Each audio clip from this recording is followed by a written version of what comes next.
Great. Well, it's great to be here. I am Attorney General Dana Nessel, and I'm here with Kaitlyn and Amanda. As we know, the issue of reproductive rights is one of great significance for the upcoming presidential election. We here in Michigan have done, I think, some incredible work ensuring that we have reproductive rights for all. But that doesn't mean that we aren't still impacted greatly by what happens at the federal level. And of course, the rights that we've secured here are subject to change literally at any moment based on what happens with the United States Supreme Court, and certainly based on what happens with who is the President of the United States. So this is an important conversation for us to have. And so I'm really glad that Kaitlyn and Amanda will be here. And then we can share some dialogue and a little bit about your stories. So if we can start with you guys, maybe introduce yourselves, tell us a little bit about where you're from, and sort of what experiences you've had since the fall of Roe v. Wade, since the Dobbs decision in 2022, and what's happening in your states.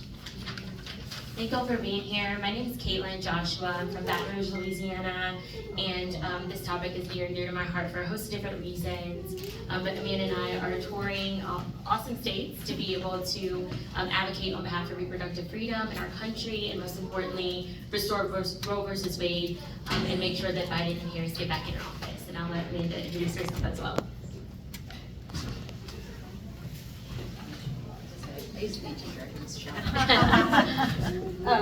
My name is Amanda Zurawski. I live in Austin, Texas. I'm originally from Fort Wayne, Indiana, though, so just across the border from y'all.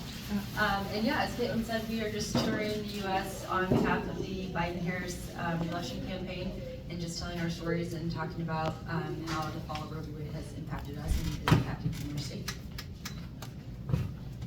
Well, and I would like to hear a little bit about what's going on with you guys. I will say, I don't want to shock anyone in this room, but I am beyond the capability of reproducing at this point. I know it's surprising to everyone. But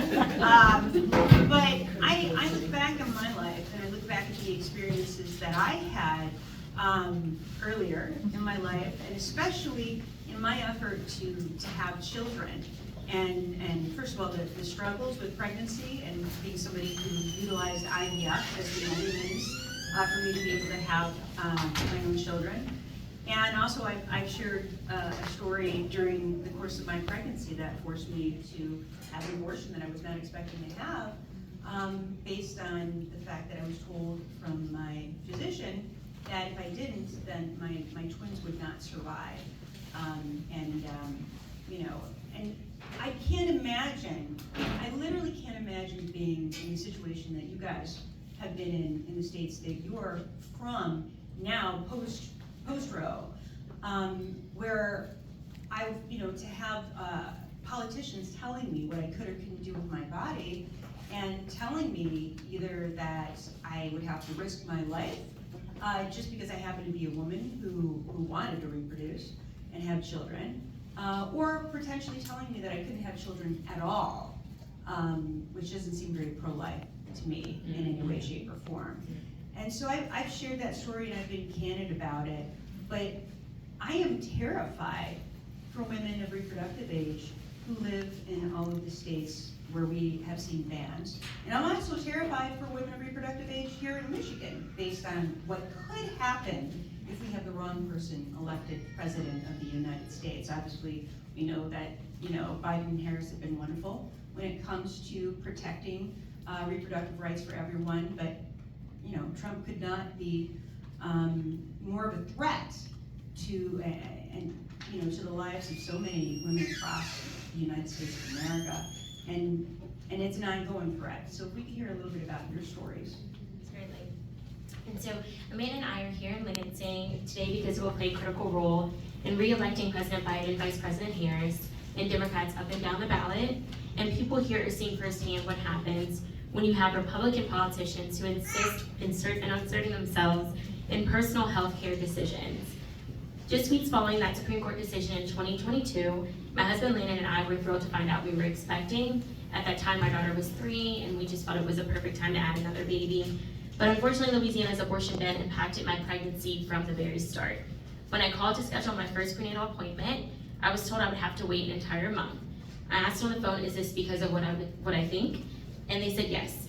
Because of the abortion ban, prenatal appointments were being scheduled later when miscarriages are less common to avoid potential legal liability for medical providers. Early on, unlike during my first pregnancy, I experienced mild cramping and spotting. Then at around 11 weeks, just 1 week before that first prenatal appointment, I started experiencing major blood loss and pain worse than childbirth. My husband was at work at the time, so I drove myself to an emergency room in Baton Rouge, and there the medical team evaluated me and told me that my fetus had completely stopped growing. I realized I was having a miscarriage, but because of the state's abortion ban, the healthcare team was afraid to tell me what was happening, and they ultimately just sent me home with prayers. The next day, the bleeding and pain got worse. After being turned away from the previous hospital, I met my mom and my husband, at a different hospital in Baton Rouge. I was losing so much blood at this point, the security guard put me in a wheelchair. The standard treatment for a miscarriage, what I was experiencing in that moment, is exactly the same treatment as abortion care. Yet in the second hospital, the staff told me that we're not doing that now and told me to go home and wait. Ultimately, it took me weeks to pass my pregnancy at home by myself, and I was absolutely terrified. This experience has made me see firsthand how Black women are dying at alarming rates in this country. I have received hundreds of letters from women across Louisiana and across the country actually who have had similar experiences, and we know this is happening in states elsewhere other than Louisiana. Because of abortion bans, physicians simply cannot practice medicine based on their training and expertise. We are simply asking for the most basic level of maternal health care, but because of Donald Trump, we are being denied that care. One study found that women living in states that have banned abortion after the overturn of Roe v. Wade are 3 times more likely to die in pregnancy, childbirth, or during the postpartum period. More than a third of all U.S. counties are considered maternity care deserts, with no access to those services. Excuse me. The overturning of Roe v. Wade has made this worse, and we are seeing stories across the country from Idaho to North Carolina to Louisiana of physicians leaving their homes and medical students choosing not to practice in those states with restrictive laws. But this does not have to happen. What's happened to Amanda and I is not inevitable, and we can stop it. Donald Trump is responsible for the overturning of Roe v. Wade. He brags about unleashing these extreme abortion bans across our country. He said women should be punished for having an abortion and that states have a right to monitor women's pregnancies to enforce those abortion bans.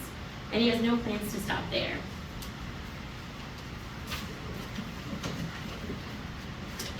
Donald Trump wants to plan a nationwide abortion ban that would impact all 50 states, including Michigan. Michigan voters passed important protections, and we applaud y'all for this, for reproductive rights in 2022, but any action Trump would take as president to ban abortion access would erase those protections in Michigan. In all 50 states, access to comprehensive reproductive health care is on the line this election cycle. Re-electing President Biden, Vice President Harris, and Democrats up and down the ballot are essential to the fight for reproductive freedom. They are leading a whole-of-government effort to protect and strengthen reproductive health care access, and they are fighting to pass federal legislation to restore the protections of Roe v. Wade to ensure people in every single state have access to the care that they need. The stakes cannot be higher than this election, and that's why Amanda and I are here. It's on all of us to step in for the fight of our freedoms. Our lives absolutely depend on it, and I want to thank y'all for having us today.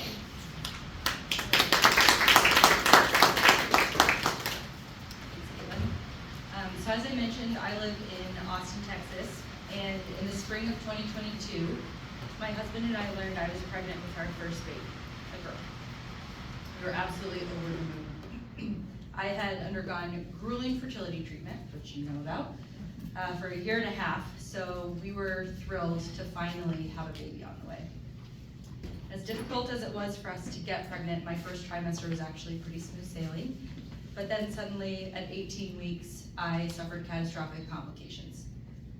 My cervix dilated prematurely, and because my membranes had ruptured, there was absolutely no way to safely reverse course. So we were told with 100% certainty that we were going to lose our baby girl.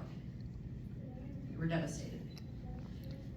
What I needed at that point was an abortion so I could safely and with dignity deliver my daughter and begin the healing process, both physically and emotionally.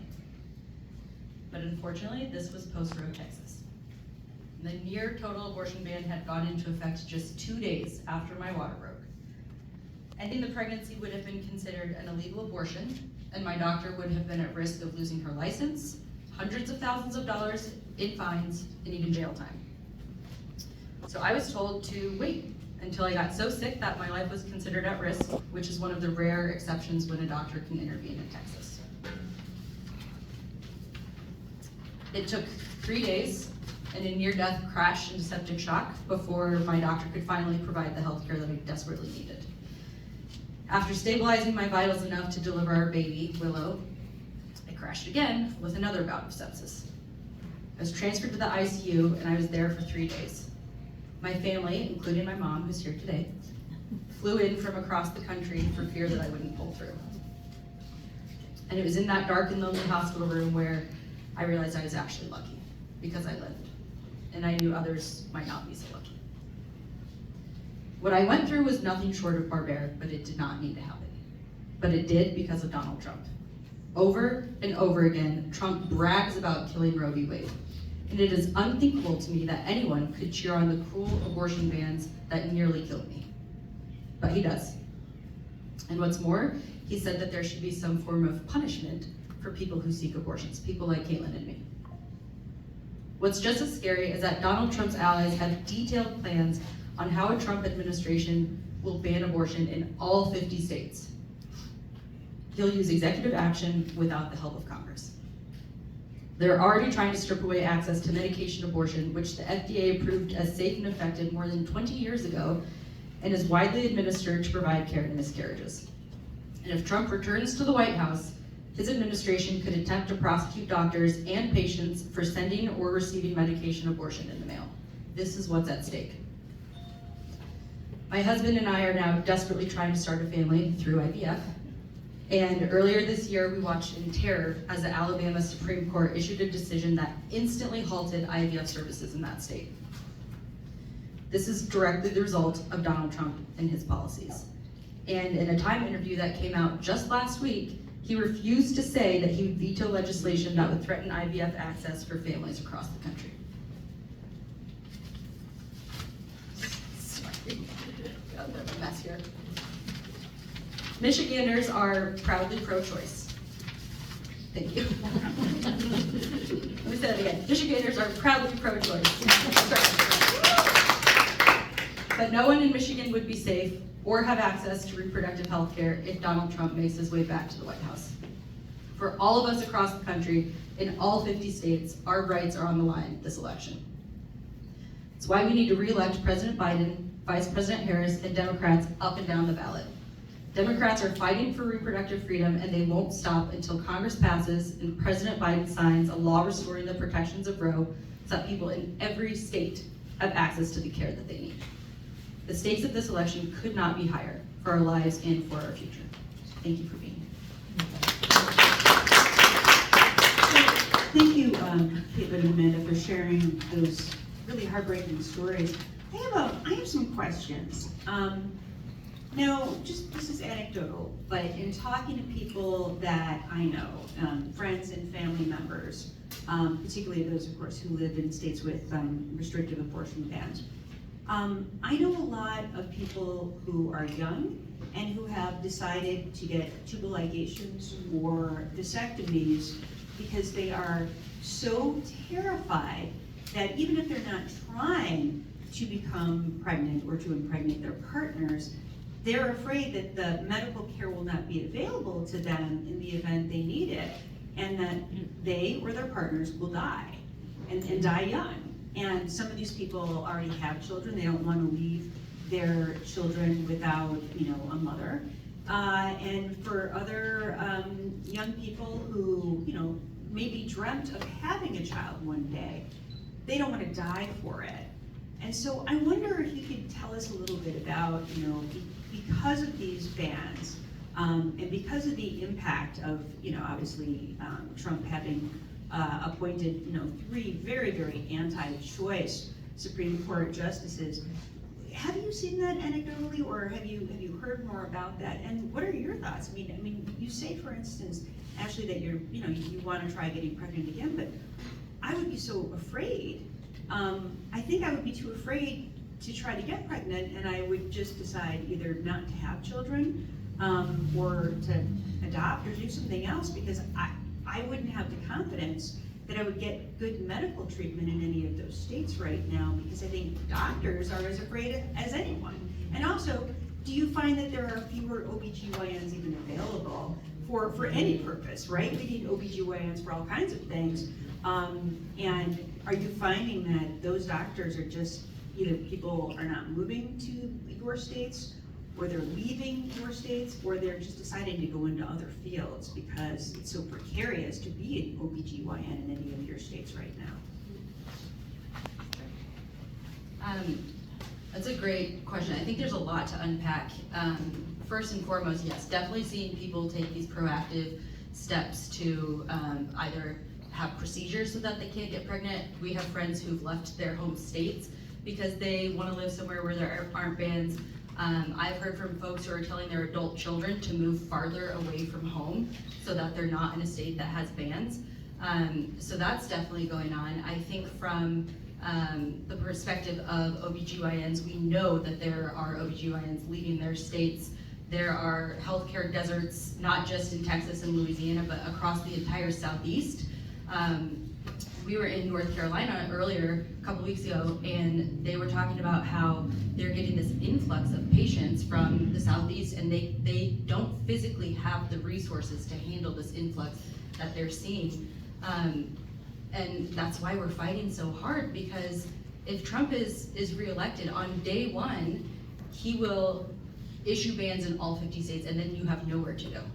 And that's what's so terrifying, and that's why we're fighting so hard.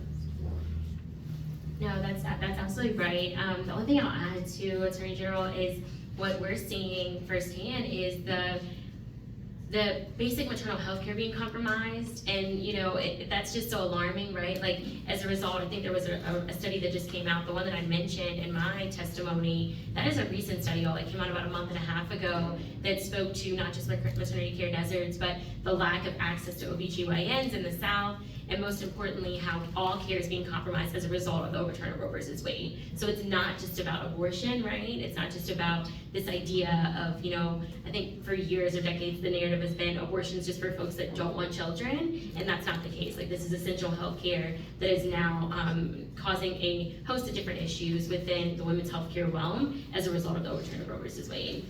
Yeah, and I think that must be so scary for physicians to be in a position where they know, they take a Hippocratic oath to do what's best for the health of the patient, and to know that they have to violate that simply because of these edicts that came about because of the Trump administration, I think is incredibly scary, and I can understand why people wouldn't want to become physicians at all. What are your thoughts, though? I listened to a recent interview that Donald Trump did, and he talked about how it seemed completely logical to him that states should have the authority to monitor a woman's pregnancy so that the government could keep track of whether or not perhaps a person had an abortion. And so that, I assume, so that law enforcement could get involved, and in the event they needed to, bring criminal prosecutions against either medical providers or against women. And I presume it would become a situation, I'm trying to think through this as the top law enforcement official in this state, would you have to somehow prove that you had a miscarriage as opposed to an abortion, and would you be made to go to court? Would that be a defense if you were charged, and you would have to hire a lawyer and go before a jury and all the rest of it? But what are your thoughts, thinking, again, about the prospect of potentially becoming pregnant, and then having to, I assume, check in with the government, possibly, register, file paperwork to let your government, your state government, know that you've become pregnant, so that they could be, I don't know, I assume it would be sort of like a parole officer or a probation officer. I'm not trying to be facetious. I'm not trying to be facetious.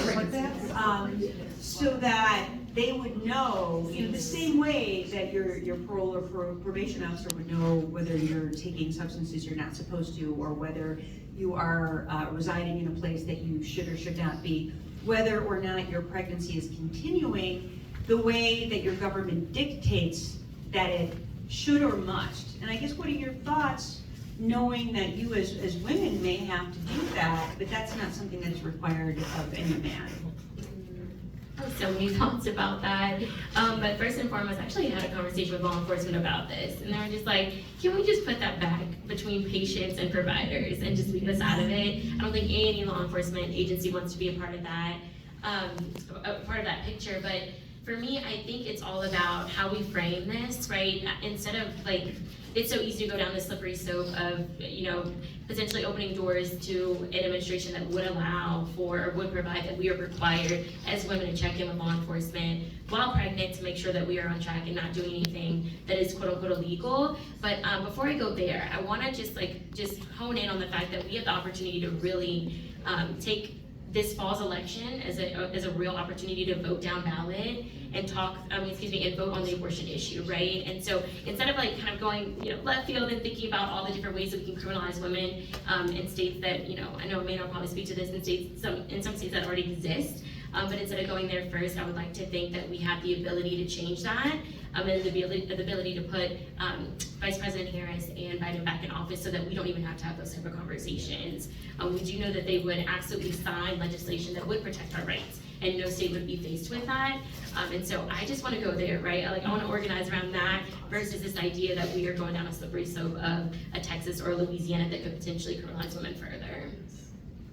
Yeah, I agree 100%, and I think it's just such a good illustration of the stark and drastic comparison between the two potential administrations, right? On the one hand, we have a potential Trump administration saying that he would support this, it should be left up to the states.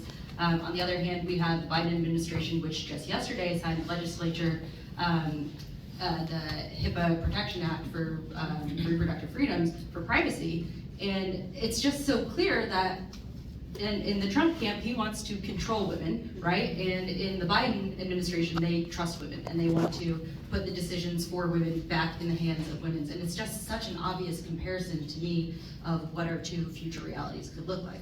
And to Kaitlyn's point, it's why it's so important to obviously vote for Joe Biden, but also for Democrats up and down the ballot. Yeah. And do you feel as though that is a message that is resonating with people? Because, if I think that if I was in either of your situations, and obviously you're going around the country sharing your story, so you are doing something very important and very impactful. But if I lived in one of those states, especially if I was a woman of reproductive age, I think I'd be at the state capitol 24/7, and I would be so upset about what's happening right now. And I will say that again, during all the course of my reproductive years, I couldn't have even fathomed. This was unimaginable to me to find myself in the situation that either of you found yourselves in. And do you think that people understand, when we're talking about various different issues, do they understand the contrast between not just what Trump would do, what he's already done? We are only in this situation because he was president and because of the things he did as president. Do people understand the stark contrast between Joe Biden and Donald Trump on this critically important issue? And I have to say this, I don't know, when we talk about, I'm always hearing pollsters rank, issues of importance, but to me, whether or not I get to stay alive would have to rank as one of the most, I don't know what's, like inflation matters and, certainly student debt, and loans matter. There's so many things that are critical to people, but like whether or not I get to live would have to be, right. So I guess what I'm wondering is, do you think that people in your states and do your colleagues and your associates, do they appreciate that stark contrast that you've laid out for us today? I would have to say yes, right? And y'all know this is very slow work, right? Like getting every state, getting to these harder conversations, having deep-seated conversations with folks takes time, but it's absolutely worth it. I think I speak for both Amanda and I when I say that we are learning of so many different stories every state that we go to. We've brought these conversations to our own dinner tables with our own families, and I can say mine is actually pretty conservative, my South Louisiana family. And it is, it wasn't until my husband and I had our experience that they even entertained the idea of being pro-life in the sense of supporting abortion care, right? And so for years, that was just kind of a very taboo conversation. And so I think it's important to help folks understand, like you stated, there's a stark contrast between Biden administration and a Trump administration, but then also laying out for them that the reason why we're in this situation is because of a Trump administration. And it shouldn't be a matter of, I know you said you should be at the Capitol every day. I'm at the Capitol every day fighting abortion bills. One of my friends was just like, you have 3 full-time jobs, right? You got your full-time job, you're traveling the states, and then you're at the Capitol every single day and have your family. So And a mom of 2. Yeah. So and usually one of them's with me at the Capitol, and it shouldn't be like that, right? We should elect a president that is able to fight for us and restore these freedoms for us instead of us having to do kind of the patchwork analysis, right? The patchwork work of every state deciding for themselves, because none of us are benefiting from that. Yeah, I don't know that I could add much to that other than just in the work that we're doing, traveling across the country, visiting these states, we're meeting folks along the way, and everywhere we go, people have their own stories, or they know somebody who has their own story. And I think one of the things we're giving space to is for people to speak up and share their experiences, and I think that's really important, because the more we do, the more people realize that this is an issue for everyone, and not just women, by the way. This is also a man's issue as well. And so, just giving space to those stories, I think, is really important, because what it's doing is it's encouraging folks to mobilize and volunteer, and maybe they're just having a difficult conversation in their community, which that's just as important as what Kaitlyn and I are doing. And so I think people are seeing the reality, and I think they're putting the pieces together, and that's why we're seeing people mobilize and be so vocal on this issue.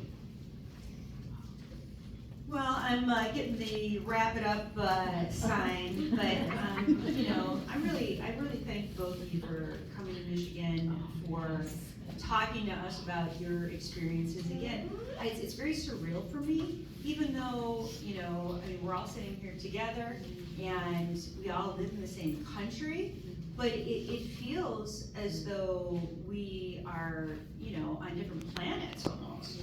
And while I'm appreciative, of course, of the great work that we've done here in the state of Michigan to do everything that we can to protect our rights, I'm so cognizant of the fact that that's not true for much of the country. And again, I think it's really important for Michigan voters to understand how precarious the situation is. We could find ourselves in Kaitlyn's situation, is Ashley's situation, at any time, based on just cases that are pending right now that could go the wrong way. And if we don't have the protection of another term of Joe Biden, we could be facing all the same problems, all the same concerns here in Michigan, and frankly, in all 50 states. So I really thank you guys for coming here today and sharing, bravely sharing your stories. And I think it's incumbent upon all of us. I see a lot of women who may or may not be around my age sharing, I think it's important. We should all share our stories about, how important reproductive health care is. And you made a really good point when you said, like, this is not just a woman's issue. Husbands have wives that they care about. Fathers have daughters. Sons have mothers. This is an issue for all of us to care deeply about, and all of our lives are deeply impacted by it. And that is why I so strongly support another term of Joe Biden, because it is the only way that we are going to escape what literally I think we can all talk about quite candidly, what we're turning into the Handmaid's Tale. And it's something I read in college. It was science fiction, dystopian science fiction to me, but it is reality for you guys now. And we can't have that happen certainly for all 50 states, and we have to make sure for all 50 states that everyone has the same rights and that all of our health our safety, our welfare is protected, and that will only happen with another 4 years of Joe Biden and Kamala Harris. So, thank you so much for all being here today and for having this conversation, as difficult as I know it is. And thank you guys for coming.